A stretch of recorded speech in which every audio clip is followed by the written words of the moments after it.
Alors, bonjour à tout le monde. Merci d'être venus aussi nombreux. Et je vais essayer de tenir le temps parce que normalement je suis très bavard. Alors j'espère que le titre vous plaît. Il est un peu provocateur comme moi. Et je vais faire reposer en fait l'idée que j'aimerais vous transmettre sur une métaphore avec l'œuvre d'un peintre qui s'appelle Mondrian. Et, et rapidement, pour ceux qui ne le connaissent pas très bien, je vous montre juste les premiers tableaux qu'il a dessinés en s'inspirant de la nature. En 1909, il a fait un arbre avec un horizon. Il n'y avait déjà que deux couleurs dominantes. En 1910, l'arbre, la couleur disparaît et l'arbre a commencé à être stylisé au niveau des branches.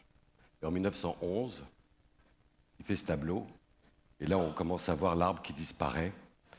Et après, vous connaissez l'œuvre de Mondrian. 10 ans plus tard, il fait des œuvres dont je ne vous montre pas parce que vous allez voir tout à l'heure, les inspirations qui peuvent y avoir. Et il a tout simplement suivi son désir singulier, inspiré par ce qu'il appelle l'essentiel de la nature, et il a réussi à le rendre universel, ce qui n'est pas le cas de tout le monde. L'important, c'est de suivre son désir singulier, et puis il devient universel ou pas. Et là, on voit comment il a inspiré Yves Saint-Laurent sur une robe Mondrian, des chaussures, mais vous savez qu'il y a beaucoup d'autres applications sur ce sujet. Alors, je vous préviens, c'est un peu bizarre quand on regarde. Là, vous allez voir des lignes qui dessinent les premières lignes des premiers tableaux de Mondrian. Et dans ces lignes, qu'il faut se rappeler, c'est finalement l'horizon et l'arbre.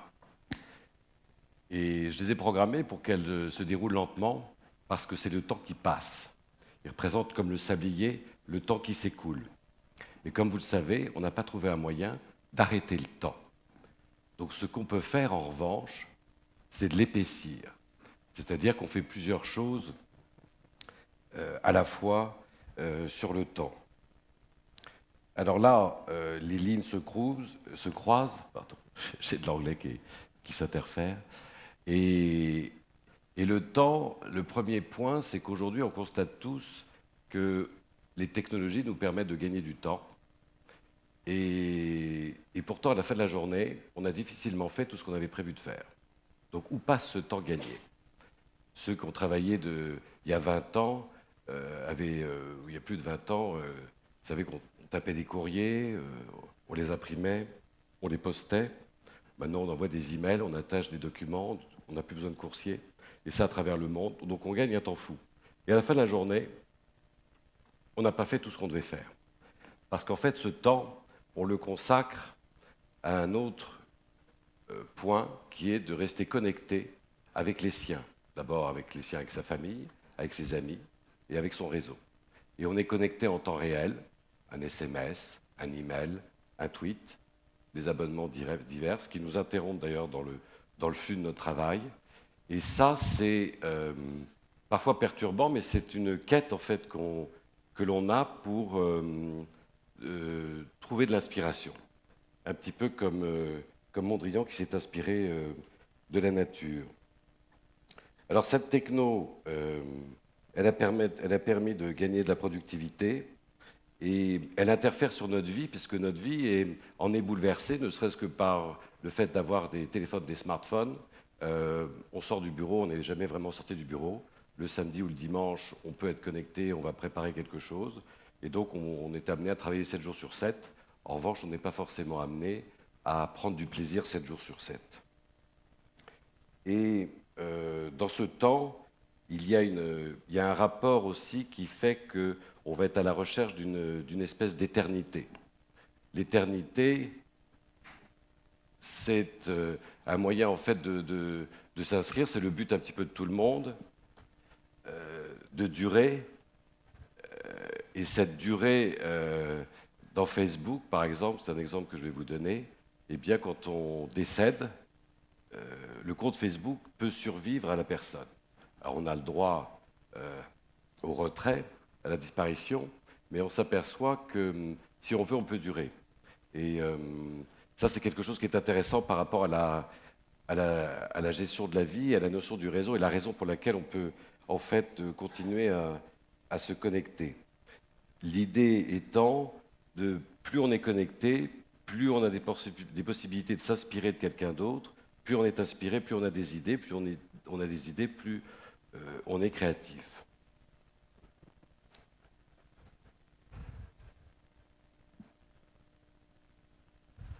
Alors ce qui est important, je mets pause, ça ne veut pas dire qu'il y a une pause maintenant, mais comme vous le savez, ceux qui vivent là-dedans, au bout d'un moment, on ne s'arrête plus. Et donc ce qui est important quand on accepte ce principe de se connecter en réseau et de découvrir de plus en plus de gens qui peuvent nous inspirer, c'est de couper la connexion de temps en temps, de faire une pause. Cette pause, elle peut se faire dans des marches, euh, dans des évasions, mais c'est important d'avoir des pauses et c'est important de pouvoir le couper. Alors je vous donne un exemple, je ne la connais pas particulièrement, de Catherine Plante, vous voyez, qui est décédée. Et elle est décédée, et peut-être que comme pas mal de gens, on ne visite pas sa tombe tous les ans au cimetière, mais en revanche, ce qui est important, c'est qu'elle reste dans la mémoire. Et vous voyez, il y a plus de 4023 personnes qui sont connectées à une personne décédée.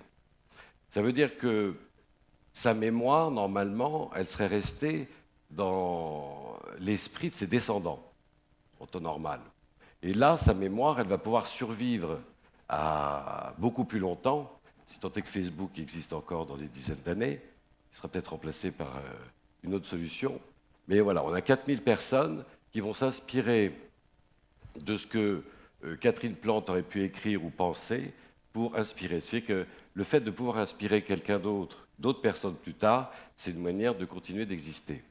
J'ai un autre exemple d'une application que vous connaissez peut-être, qui est le Museum of Phantom City, qui vous permet de vous promener dans les rues de New York et vous pouvez voir sur votre smartphone des immeubles qui ont été conçus mais qui n'ont jamais été réalisés. Le rapport est intéressant. Une architecture, elle est là, elle reste, et puis parfois elle peut disparaître. Là, c'est intéressant, on peut voir une œuvre sans qu'elle ait finalement été réalisée, et qu'elle sera peut-être d'ailleurs réalisée un jour. Alors, j'interagis. Combien est-ce que ceux qui me connaissaient avant aujourd'hui peuvent lever la main? Donc il y a 2 mains qui se lèvent. Alors, je travaille entre la France et la Suisse, et par conséquent, je me promène toujours avec des chocolats. Donc je vous demande d'ouvrir la boîte et de la faire passer. Voilà, c'est des chocolats suisses. Alors pardon, je ne savais pas qu'il y aurait autant de monde, et voilà. Mais c'est toujours les premiers rangs qui sont les mieux servis. Et vous voyez, je viens de partager du chocolat et j'aimerais vous poser la question de savoir quels sont ceux qui voudraient partager du chocolat avec moi tout à l'heure. Ah, il n'y a pas beaucoup d'amateurs de chocolat ou alors il y a beaucoup de timides. Ah, et ça commence à venir, d'accord. Bon, vous voyez, rien qu'avec ce point-là, eh bien, ça veut dire qu'en retour de mon chocolat, si je vous demande votre carte de visite, avec votre email, votre téléphone portable, vous me le donnerez. Eh bien, on ne se connaît pas, la preuve, j'ai fait le sondage au départ, et en ressortant d'ici avec du chocolat, eh bien, je vais pouvoir connaître une dizaine ou plus de personnes. Donc je vais connaître des gens qui m'étaient inconnus, des gens qu'on ne m'a pas présentés, et qui ont sûrement qui ont des valeurs et qui peuvent avoir des points communs avec moi, des sujets en commun, et qui nous permettront peut-être demain de travailler sur des projets en commun. C'est ça qui est intéressant. Ah, vous voyez, les lignes continuent de se former, et là on commence à voir les rectangles de couleurs qui apparaissent. Et les rectangles de couleurs, en fait, c'est les gens avec lesquels on va être en homodoxie. Vous connaissez le mot homodoxie?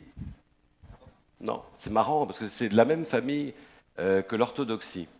Alors l'orthodoxie, vous allez me dire, bah oui, je connais. Mais alors pourquoi vous ne connaissez pas l'homodoxie? Homodoxie. Donc l'orthodoxie, c'est la pensée droite. L'homodoxie, c'est la même pensée. Et la magie de Google, des moteurs de recherche, c'est qu'à partir d'une idée, eh bien, on fait une recherche et on va tomber sur des articles d'auteurs inconnus, mais qui vont nous inspirer. On va apprécier l'article et à partir de là, euh, on va donc se connecter, on va laisser un commentaire, donc on va laisser son email, et puis éventuellement, on va s'engager plus en profondeur dans la relation avec une personne. Et ces gens-là, on ne les connaît pas. Alors après, on peut aller vérifier le parcours, l'origine culturelle. Donc on va sur le site de Viadeo, sur de LinkedIn, ou ce type de solutions de réseau professionnel. Et, et on a une idée, et à partir de là, c'est plus l'identité sociale de la personne qui nous intéresse, c'est son identité narrative. Et son identité narrative, elle va nous permettre de découvrir quelqu'un qui fait de la recherche ou qui est passionné par les mêmes sujets que nous.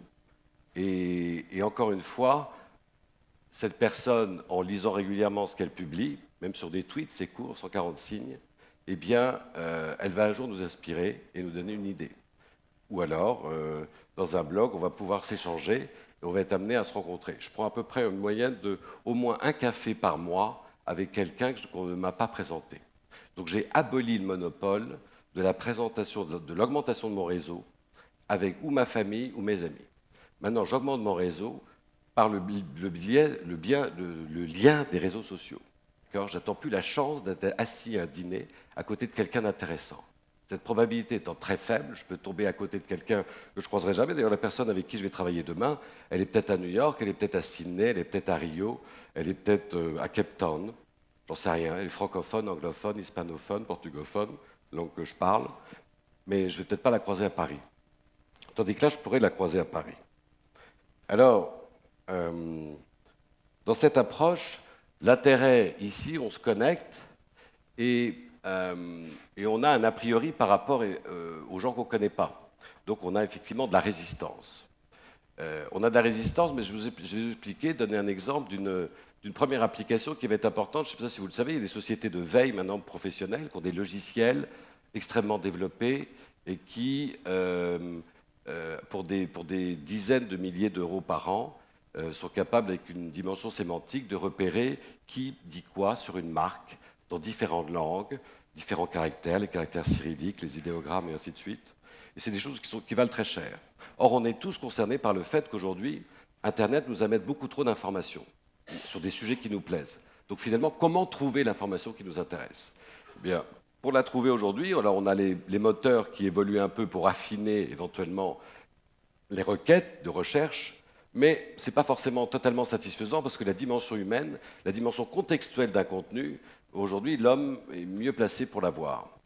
Eh bien, quand vous constituez plusieurs milliers de personnes dans votre réseau social, vous avez un pourcentage infime, qui peut être une vingtaine de personnes, que j'appelle des ambassadeurs, avec qui vous êtes en homodoxie, vous avez des sujets en commun, et qui, si chacun, chaque jour, lit une vingtaine d'articles, en gros, et les partage, et sur ces 20 articles, il vous propose un article à lire, vous allez avoir 20 articles en plus des 20 articles que vous lisez, donc 40, mais vous aurez économisé la lecture de 400 articles. Donc vous voyez qu'en se connectant en réseau, gratuitement, vous pouvez avoir des gens qui, avec la même culture que vous, les mêmes centres d'intérêt, vont avoir épluché 400 articles qui sont publiés, qui vous éviteront de tomber à côté d'un sujet qui pouvait vous intéresser. Alors, autre exemple que vous connaissez, c'est que le principe de ces réseaux sociaux, ils ont des principes vertueux parce qu'ils permettent de s'insérer dans l'économie en totale concurrence avec des sociétés professionnelles. Vous savez le succès de covoiturage qui regroupe aujourd'hui des dizaines de milliers de personnes qui ne se connaissent pas, mais qui disent, moi, je pars de Lyon tous les lundis matins à 8h15, j'ai 3 places dans ma voiture, ceux qui veulent monter avec moi viennent, et le coût est inférieur évidemment à un voyage seul en voiture ou même au voyage en train, c'est-à-dire qu'il est concurrentiel de tous les moyens de transport qui peuvent exister. Le covoiturage est en train d'augmenter. Il y a un autre site qui permet aussi de louer des voitures de particuliers, qui est en concurrence d'ailleurs avec la ville de Paris, où vous avez, je crois, la voiture pour environ 10 euros de l'heure, alors que vous pouvez avoir une Mini pour 15 euros de la journée à Paris, entre particuliers. Donc entre particuliers, il se passe encore d'autres choses. Je ne sais pas si vous connaissez Monsieur Parking. Monsieur Parking vous permet de trouver des parkings, et encore une fois, c'est en concurrence avec la voirie, la mairie de Paris, qui vous offre un prix de stationnement auquel vous ne pouvez pas échapper, sinon contravention. Et là, avec des parkings, vous pouvez très bien avoir un parking près de votre bureau, là où vous vous déplacez. Voilà. Et des idées comme ça, tous les sites qui vont fleurir dans les années qui viennent vont être basés sur le fait d'apporter, on a un produit, on a un service, et on le propose pour un échange avec d'autres particuliers. Et il n'y a pas de société derrière. Donc ça, c'est une nouvelle économie qui est en train de se créer. Mais il y a des choses plus belles encore. Ushaidi.com, je suppose que ça se prononce comme ça. Le mot est joli, vous voyez, ça veut dire témoin. Parce qu'en fait, avec les réseaux sociaux et nos smartphones, nous sommes tous les témoins d'un événement qui se passe devant nous. Vous voyez combien les journaux télévisuels professionnels nous invitent à partager des contenus qu'ils peuvent avoir. Eh bien, sur Ushaidi, c'est une application qui permet, dans des désastres qu'il y a pu y avoir en Afrique, au Rwanda, ou dans des inondations à Haïti ou à Fukushima, par des téléphones, de savoir où sont les centres de refuge, des centres médicalisés, ou des centres qui vous protègent avec des régiments contre même des génocides. Donc ça sauve des milliers de vies humaines. Et enfin, pour terminer sur une dernière œuvre de Mondrian, c'est une œuvre qu'il a réalisée en 1944. Il vivait à New York et il était encore une fois inspiré. Et son inspiration, déjà quand on retrouve les croisements des lignes, c'était effectivement la quadrature des avenues de New York. Et dedans, on voit des notes de musique, on voit des dédoublements de lignes. Il était totalement inspiré par le jazz, donc il a réussi à introduire la musique dans son tableau. Et en même temps, dans les petits carrés rouges et bleus, eh bien, on voit les voitures qui circulent, on voit les prismes des fenêtres des gratte-ciel, on voit les ascenseurs qui montent ou qui descendent, on voit toute l'inspiration qu'il a pu y avoir, qu'il a pu connaître à New York à ce moment-là. Et on s'aperçoit effectivement que les lignes s'épaississent. Ça aurait été amusant que Mondrian vive de nos jours, parce que je pense qu'il aurait été intéressé par le fait qu'entre la nature qui l'inspirait et l'homme, aujourd'hui, s'est insérée la technologie. Et la technologie, elle nous permet en fait d'accéder à des capteurs, et des capteurs qui nous donnent des informations qui sont inédites. Les informations qui sont inédites avec des exemples des frigidaires qu'on n'a pas encore tous, parce que c'est encore à peine installé, mais avec des codes 2D. C'est-à-dire qu'on va avoir des tâches qui sont des tâches en stylaire, pas drôle, aller faire ses courses pour remplir le frigidaire.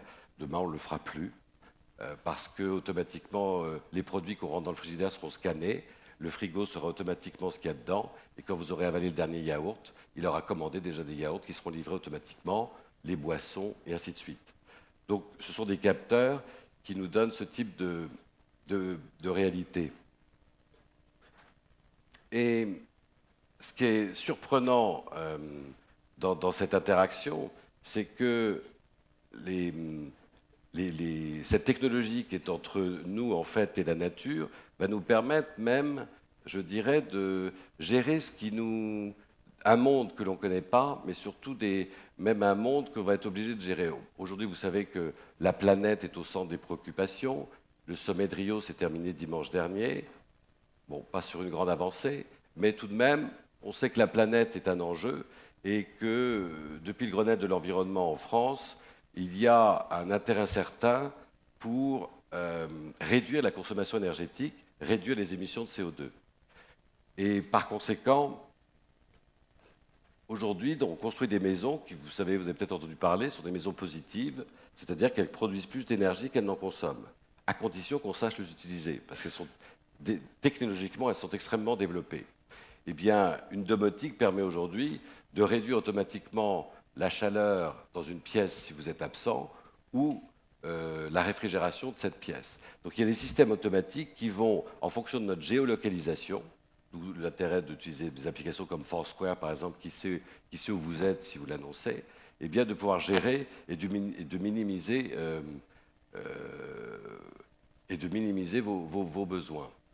Alors j'aime bien cette phrase de Marguerite Duras, qui pour moi, souvent quand on me demande de répondre en une seule phrase, quel est l'intérêt des réseaux sociaux, eh bien, c'est justement parce qu'on est tous un petit peu égotiques, on est un peu tourné vers soi-même, on s'intéresse d'abord à sa propre personne, et, et- et par conséquent, on a envie de parler de soi. Alors que l'intérêt des réseaux sociaux, on a du succès sur les réseaux sociaux quand on parle des autres, on parle de ceux qui nous inspirent, on parle de ceux qui nous font rebondir, et à partir de là, les gens commencent à s'intéresser à vous.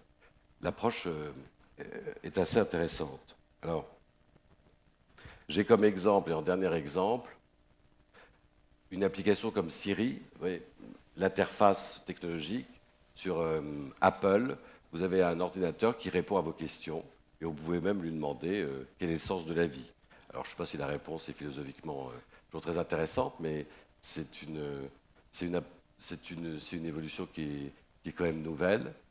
Ceux qui sont intéressés pour une hygiène de leur corps, de leur attitude, un comportement hygiénique, c'est-à-dire leur sport, ce dont ils s'alimentent, eh bien, ils aiment bien le partager. Ils veulent le comparer avec d'autres. Et parfois, dans votre cercle familial ou de vos amis, les gens n'ont pas forcément le même intérêt que vous. Mais il y a un site, vous voyez, Quantified Self, qui vous permet de partager des données, des datas sur le nombre de pas que vous avez fait dans la journée, donc le nombre de calories que vous avez dépensées, le nombre de battements de cœur en fonction des activités que vous pouvez avoir.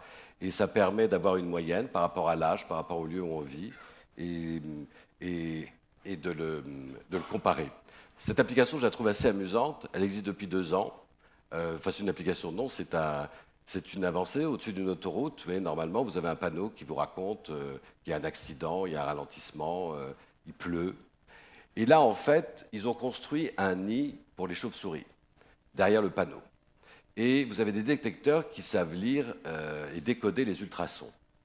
Et quand les chauves-souris sortent pour se nourrir, comme l'indique le message qui est là, eh bien en fait ils l'affichent. Alors vous allez me dire, mais à quoi ça nous sert quand on conduit sur l'autoroute? C'est intéressant dans la mesure où vous avez d'un seul coup un contact avec la nature et vous vous dites, tiens, la chauve-souris finalement elle n'est pas totalement inintéressante, elle mange des insectes à ce temps-là, on se rappelle qu'elle existe, on se rappelle qu'elle mange des insectes et donc dans notre environnement il faut savoir qu'il y a un équilibre de la chaîne alimentaire. Et le fait de savoir ça, on peut très bien imaginer demain qu'au lieu d'avoir sur le périphérique, attention, ralentissez, levez les pieds, pollution. Pollution, bon, on sait qu'on vit dans la pollution à Paris, donc est-ce que ça nous touche vraiment? Tandis qu'au lieu de dire pollution, c'est à 15h12, on vient de tuer 3500 sauterelles dans le bois de Boulogne. Lever le pied, et parce que les sauterelles, vous voyez, sont utiles par rapport à d'autres espèces. Et donc c'est une interaction qui peut être qui est intéressante pour un contact avec un environnement qu'on ne connaît pas. Si on ne va pas sur des chaînes géographiques, on ne va pas connaître forcément cette information. Et donc c'est intéressant de voir qu'aux États-Unis, vous voyez, ils proposent une interaction dans ce type-là. Ensuite, le poids des réseaux sociaux dans la presse professionnelle. Au niveau de la presse, vous voyez que ça pèse environ 30%. Les réseaux sociaux inspirent plus de 30%, que ce soit Twitter ou Facebook, et on n'a pas les autres. Et le poids par pays, l'Angleterre étant, c'est une étude qui a plus d'1 an et demi. Alors, en conclusion, en takeaway, cette petite animation pour vous dire en fait que ce qui est important, vous voyez, sur la ligne de Mondrian, sur la ligne de la vie, sur ce temps qui coule, c'est d'épaissir ce temps. C'est-à-dire d'être dans la polychronie, de faire plusieurs choses à la fois. C'est-à-dire qu'on fait ce qu'on a à faire et en même temps on reste connecté aux gens. Et on reste connecté aux gens parce que on est à la recherche d'une inspiration qui va nous permettre en fait d'avoir une idée pour sa vie privée ou une idée pour sa vie professionnelle, car on ne peut pas avoir une activité professionnelle sans se dire, tiens, il faut trouver une nouvelle idée pour faire la chose mieux, plus vite ou différemment. Voilà, je voulais terminer là-dessus.